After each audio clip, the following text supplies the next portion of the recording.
Բավական ժամանակ մենք չափումներ էինք անում, թե մեր, այսպես ասած, հանրային աջակցությունը ինչքան է, ու բոլոր չափումները, հատկապես վերջին չափումները, հարցումներն, ուսումնասիրությունները ցույց են տալիս, որ մենք անցնում ենք շեմը։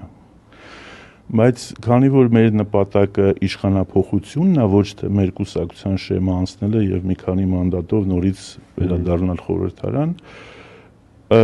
խնդիրը ավելի գլոբալ դրվեց, եթե մենք մասնակցում ենք եւ եթե մենք չենք մասնակցում։ Մենք եթե մասնակցում ենք, ումից ենք այդ մի քանի տոկոսը տանում եւ արդյոք այդ մի քանի տոկոսը տանելով հանրագումարում ընդդիմությունը շահում է, թե ընդդիմության հանրագումարը խորհրդարանում դառնում է անդիմություն։ Այդ, այսպես ասած, քաղաքական մաթեմատիկայի արդյունքում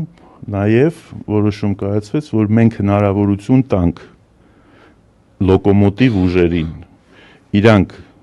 դրսևորվեն